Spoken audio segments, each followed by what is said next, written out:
Praise the lord. Hallelujah. మీ అందరికీ నా హృదయపూర్వకమైన వందనాలు చెల్లిస్తున్నాను. ప్రియులరా, వాదనలు రెండు రకాలు. ఒకటి సత్యవాదన, రెండు వితండ వాదన. సత్యవాదన కొరకు మనం డిబేట్స్ చేస్తే తవే కొలదిగా విషయాలు బయటకు వస్తాయి. పరిశుద్ధాత్మ దేవుడు మేలిమి బంగారుగా మన జీవితాలను చేస్తాడు. దేవుని గ్రంథంలో అనేక ఆధ్యాత్మికమైన అనుభవనీయులు మనకు వారి అనుభవాల నుంచి మనకు తోడి ఆ విషయాలను మధుర జలంగా త్రాగిస్తారు. అటువంటి మంచి విషయాల మీద డిబేట్స్ చేస్తే మంచి జరుగుతుంది. వితండ వాదన చేసే డిబేట్స్కి వెళితే అవమానం కలుగుతుంది. మన ద్వారా భ్రష్టత్వం కలుగుతుంది. వితండ వాదన జోలికి మనం పోకూడదు. గతంలో నేను కొన్ని డిబేట్స్ చూశాను. క్రైస్తవులు కొంతమంది, హైందవ సహోదర కొంతమంది వారి డిబేట్స్ కార్యక్రమంలో మన క్రైస్తవుల పక్షంగా ఒక పెద్ద అనుభవనీయులు వెళ్ళారు, అనుచరులు కూడా వెళ్ళారు. ఇటు హైందవ సంబంధించిన పూజారులు, ఉపనిషత్తుల గురించి బోధించే బోధకులు, హైందవ వారికి పెద్ద గురువర్యులు కూడా వచ్చున్నారు. క్రైస్తవుల పక్షంగా మరి వెళ్ళిన ఈ పెద్దగారు శ్లోకాలలో క్రీస్తున్నాడని వాదిస్తున్నాడు. ఉపనిషత్తుల్లో మీ గ్రంథాలలో క్రీస్తున్నాడని వాదిస్తుంటే వారు చివరికి ఆ పెద్దగారు, హైందవ సహోదరులు గౌరవప్రదంగా పిలిపించుకున్న ఆ పెద్దగారు ఏమన్నారంటే, మంచిదండి, మీరు శ్లోకాలలో క్రీస్తును చూపిస్తున్నారు, ఉపనిషత్తుల్లో క్రీస్తున్నాడని చూపిస్తున్నారు, మీకు మా శుభాలు. అయితే మీ గ్రంథాన్ని వదిలిపెట్టి ఇక నుంచి మీరు మా గ్రంథాలలో ఉన్న యేసుని గురించి బోధించండి అని వారు తీర్పులో ప్రకటించారు. ఎంత అవమానం అండి, ఎంత అవమానం. పరిశుద్ధాత్మ దేవుడు 1600 సంవత్సరాల కాలంలో ఈ పరిశుద్ధ గ్రంథాన్ని రాయించి మనకిచ్చాడు. దీనిలో ఉన్న పరమార్థాలు, సత్యాలు క్రైస్తవ బిడలకు బోధిస్తే సరిపోతుంది. హైందవ సహోదరులు ఆరాధించే ఆ దేవి దేవతలను గురించి, వాళ్ళ దేవుళ్ళ గురించి ఆ శ్లోకాలలో క్రీస్తు కనబడుతున్నాడు, వాళ్ళ దేవుళ్ళ పేర్లు ఎత్తి మాట్లాడుతూ ఉంటే అది ఎంతవరకు సమంజసం? శ్లోకాలలో క్రీస్తున్నాడా? ఎవరు చెప్పారు మీకు? వారి ఉపనిషత్తుల్లో, వారి గ్రంథాల్లో క్రీస్తున్నాడని ఎవరు చెప్పారు? అంటే క్రీస్తు వారి గ్రంథాల్లో ఉంటే పరిశుద్ధాత్మ దేవుడే కదా వ్రాయించాడు ఆ శ్లోకాలను, అంతేగా? నిజమేనది? ఎందుకండి అటువంటి డిబేట్స్కి వెళ్ళి శ్లోకాలలో క్రీస్తున్నాడు, ఉపనిషత్తులో క్రీస్తున్నాడు, వారి గ్రంథాలలో క్రీస్తున్నాడని చెప్పాల్సిన అగత్యం ఎందుకు వచ్చింది? నిర్గమకాండం 23వ అధ్యాయం 13వ వాక్యములో, నేను మీతో చెప్పిన వాటిని అన్నిటిని జాగ్రత్తగా గైకొనవలెను. ఏంటి ఆ జాగ్రత్త? వేరొక దేవుని పేరు ఉచ్చరింపకూడదు, అది నీ నోట నుండి రానియ తగదు. వారి దేవుళ్ళ పేర్లు ఎత్తకూడదు, మీ నోటికి రానియ తగదు అని దేవుడు చెప్తే మాటి మాటికి ఆ దేవుళ్ళ గురించి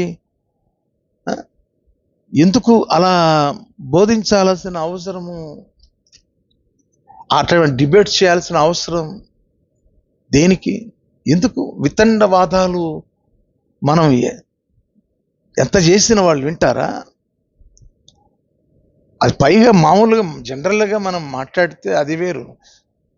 వాళ్ళ దగ్గరికి వెళ్ళి వాళ్ళ గ్రంథాలలో శ్లోకాలు చూపించి, వాళ్ళ గ్రంథాలలో ఏవేవో మీరు చూపించి అందులో క్రీస్తున్నాడని చెప్తే చివరికి అవమాన పాలు వచ్చారా, లేకపోతే వారి మీద జయం పొందుకొచ్చారా? అటువంటి డిబేట్స్ చేయడం వలన క్రైస్తవ్యానికి భ్రష్టు పట్టించారంటున్నాను నేను. అంత అవసరం లేదే. వితండవాదం చేయాల్సిన పనే ఉంది. వితండవాదం తెగేది కాదుగా. వితండవాదం అది నువ్వు ఒకటి మాట్లాడితే మరొకటి మాట్లాడుతూ ఉంటారు.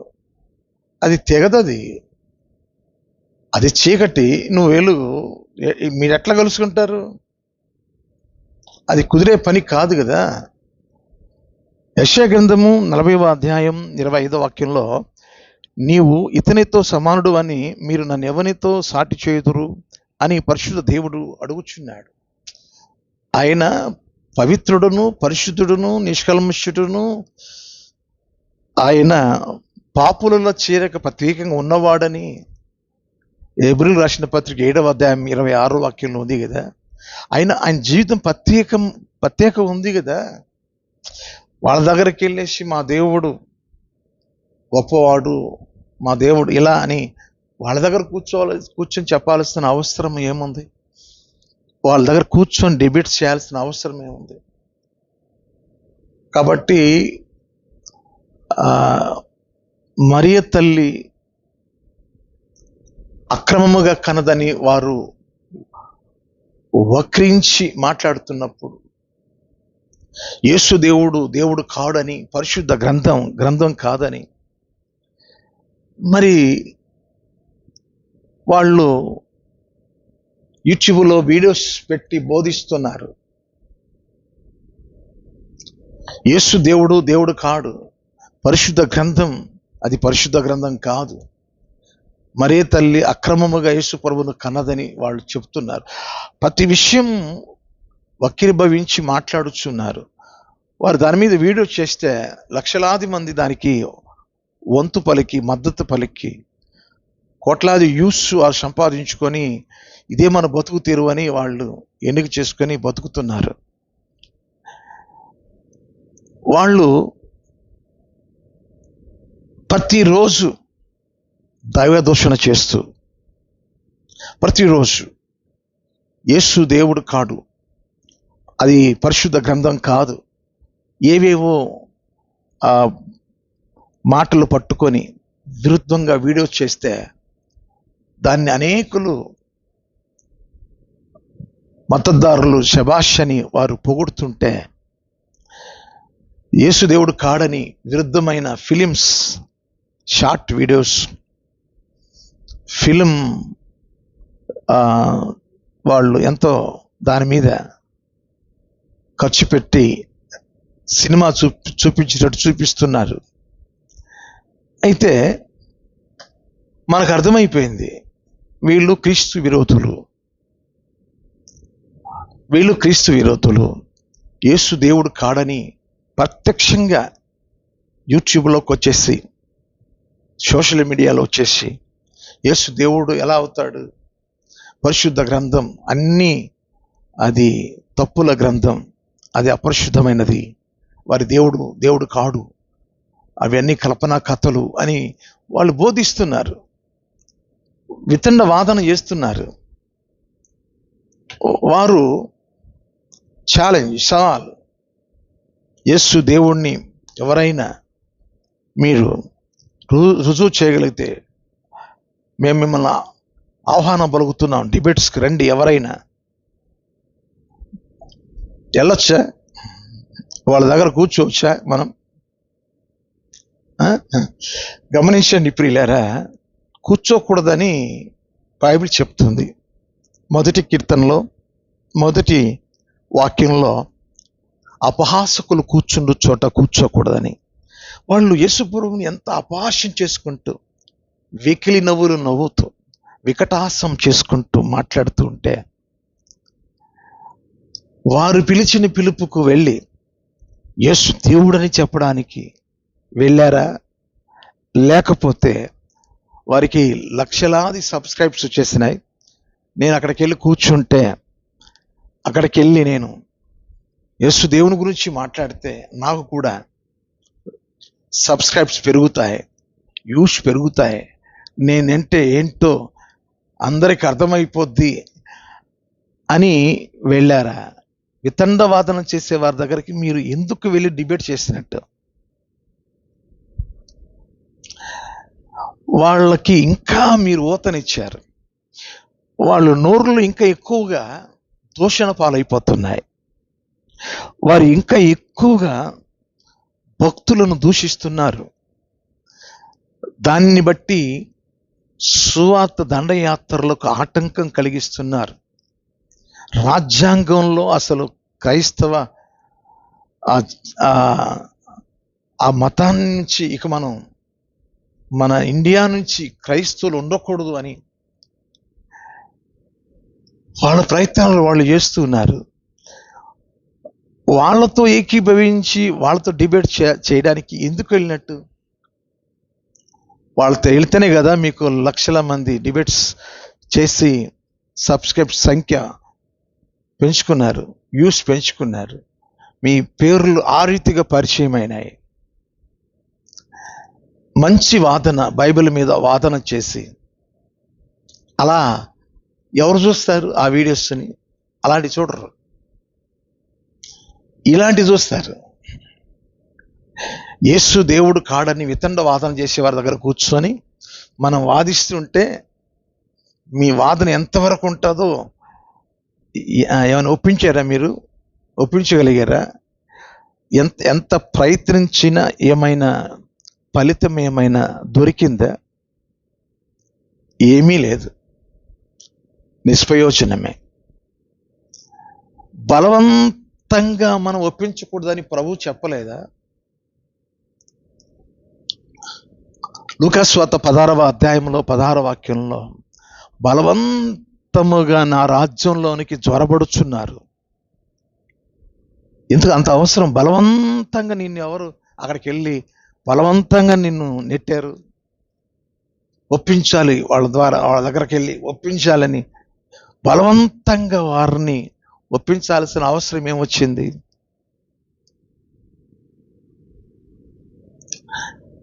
అసలు అన్యుల దగ్గరికి వెళ్ళొద్దని ప్రభు చెప్పాడు. మత్తయి సువార్త 10వ అధ్యాయం 5, 6 వాక్యాల్లో శిష్యులకు చెప్పిన మాట, అన్యుల మార్గంలోకి వెళ్ళొద్దు, వారి జోలికి వెళ్ళొద్దు, నశించిపోతున్న ఇశ్రాయేలు యుద్ధకు వెళ్ళండి. ఎందుకనంటే వారు మన దగ్గరికి రావాలి.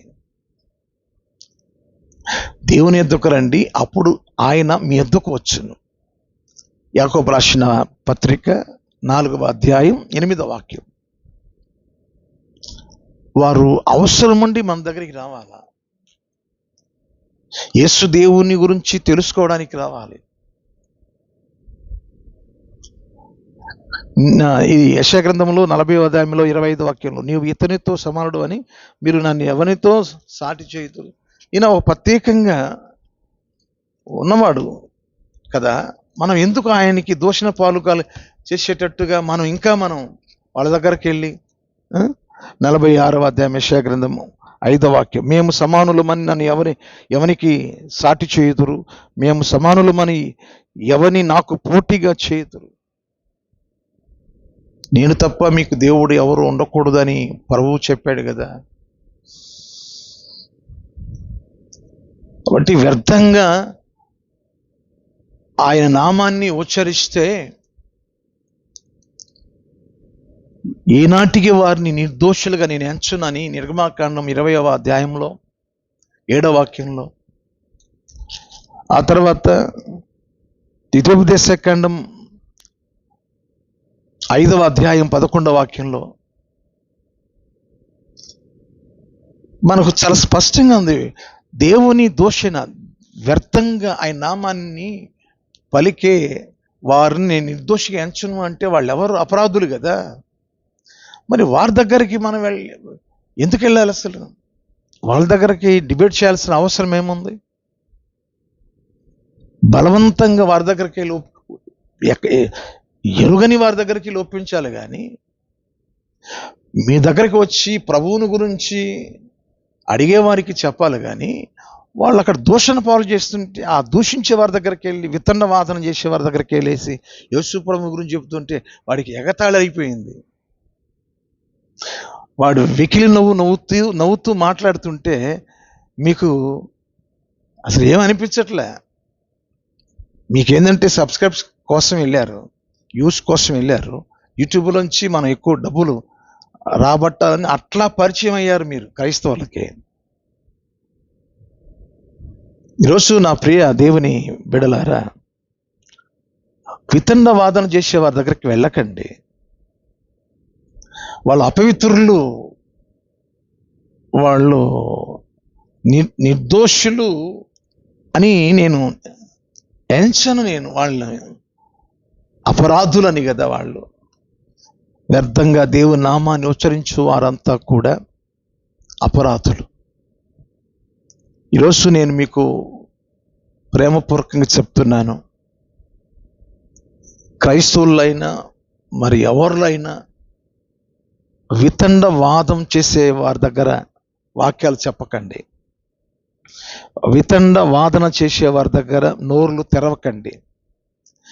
వితండ వాదన చేసే వారి దగ్గర మీరు ఉండకండి. సత్యాన్ని నేర్చుకునే వారి దగ్గరికి వెళ్ళి మనం చెప్పడం చాలా మంచిది. ఈరోజు ప్రియ దేవుని పిల్లలారా, యోహాను రాసిన మొదటి పత్రిక 2వ అధ్యాయం 18-19 వాక్యాలు నేను చదువుతున్నా. నా చిన్న పిల్లలారా, ఇది కడవరి గడియ, క్రీస్తు విరోధి వచ్చునని వింటిరి కదా. ఇప్పుడును అనేకులైన క్రీస్తు విరోధులు బయలుదేరి ఉన్నారు. ఇది కడవరి గడియ అని దీని చేత తెలుసుకొనుచున్నాం. వారు మనలో నుండి బయలు వెళ్ళిరి కానీ వారు మన సంబంధులు కారు. వారు మన సంబంధులైతే మనతో కూడా నిలిచి ఉంతురు. అయితే వారందరూ మన సంబంధులు కారని ప్రత్యక్షపరచబడినట్లు వారు బయలు వెళ్ళిరి. మరి ఒకప్పుడు మనతో ఉండి వెళ్ళిపోయిన వారు, వాళ్ళు క్రీస్తు విరోధులు. వారు మన సంబంధులైతే మనతో ఉండేవారు. మరి వాళ్ళ దగ్గరికి ఎందుకు వెళుతున్నట్టు? డిబేట్ చేయడానికి. భయంకరమైన మాటలు, అక్రమముగా మరియ తల్లి యేసు ప్రభువును కన్నదని డిబేట్లో కూర్చోబెట్టి వాళ్ళు మాట్లాడుతుంటే మరి వింటూ కూర్చున్నారు మన వాళ్ళు. యేసుదేవుని గురించి వాళ్ళు విమర్శిస్తుంటే అసలు అక్కడికి వెళ్ళాల్సిన పనే వచ్చింది. అసలు వాళ్ళ దగ్గర కూర్చొని డిబేట్ చేయాల్సిన అవసరం ఏముంది? మనలో నుండి బయలుదేరారు క్రీస్తు విరోధులు, మన నుండి బయలుదేరారు. మన సంబంధులు అయితే మనతో ఉండేవారు. కాబట్టి ప్రభువు దగ్గరికి రావాలి.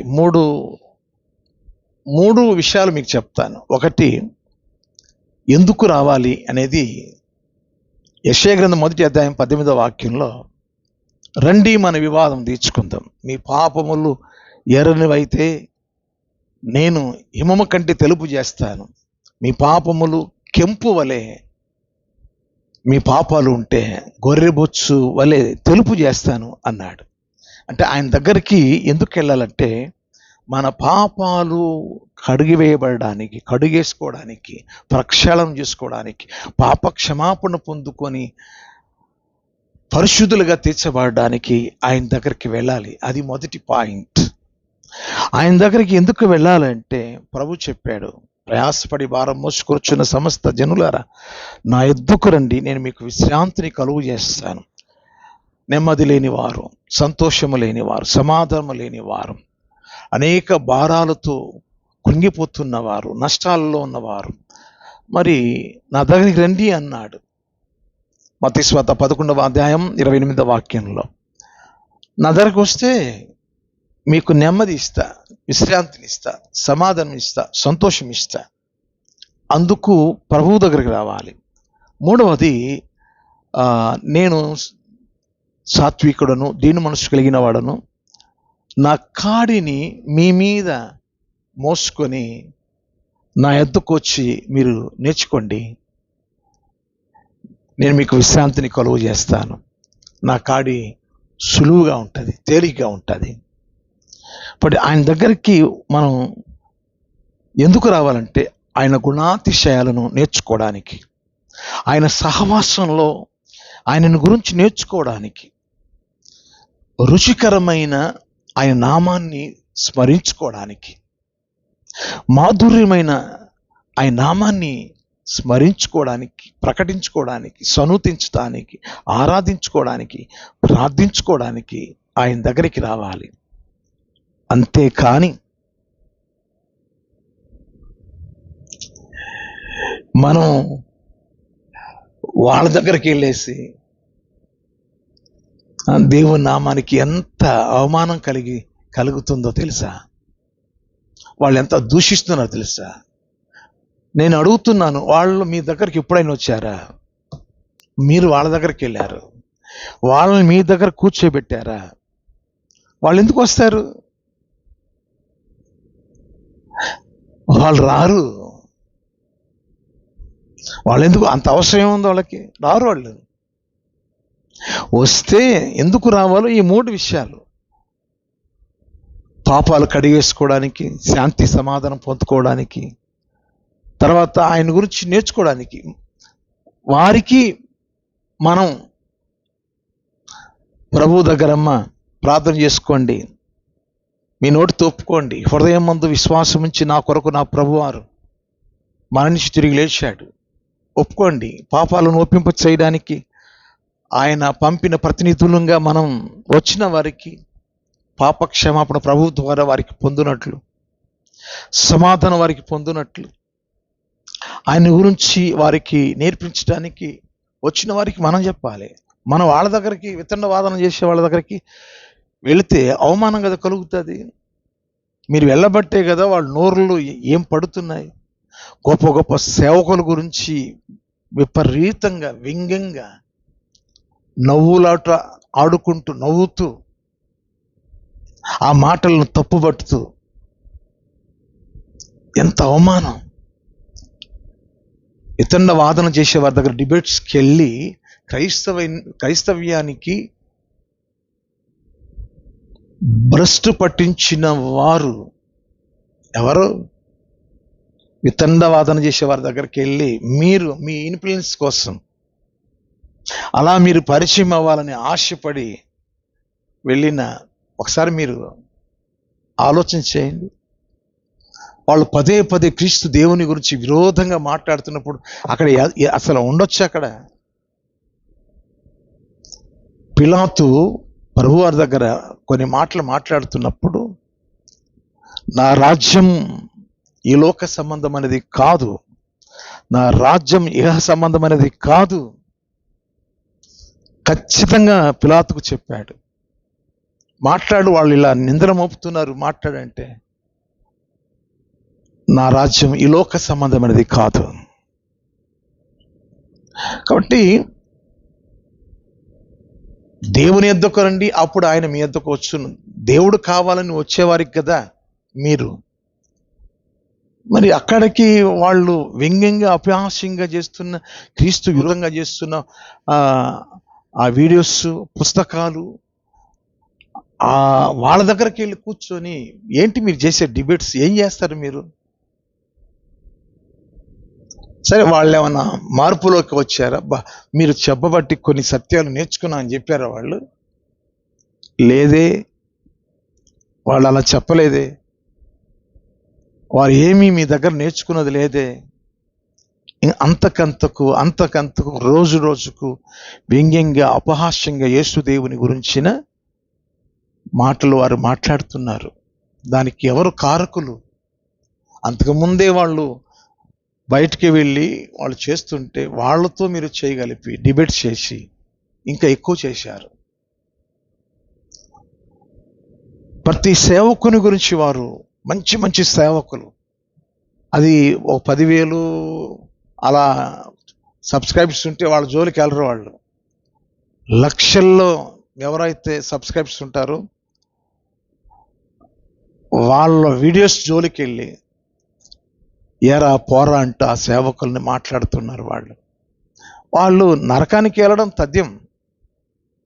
ఇందులో డౌట్ ఏముంది? ఎందుకంటే నా నామాన్ని వ్యర్థంగా ఉచ్చరించు వారిని నేను నిర్దోషిగా ఎంచను నేను. కాబట్టి వాళ్ళ దగ్గర అసలు అపహాసకులతో కూర్చోవద్దని దేవుడు చెప్తే మీరు ఎందుకు కూర్చున్నారు? ఏమి డిబేట్స్లో ఏమి ఒప్పిస్తే వాళ్ళు నేర్చుకుంటారు? ఎటువంటి టాపిక్స్ అవి? దేవునికి విరుద్ధమైన టాపిక్స్ వాళ్ళు మాట్లాడతారు. కాబట్టి దయచేసి వితండ వాదన చేసే వారి దగ్గరికి మనం వెళ్ళకూడదని ఈ రీతిగా చెప్పడం జరుగుతుంది. నా ప్రియ దేవుని పిల్లలారా, ప్రభువారు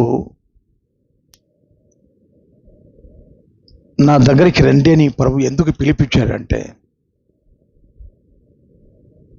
ఆయన దగ్గరికి వస్తేనే ఆయన దగ్గర ఉన్న విషయాలు నేర్చుకోవడానికి,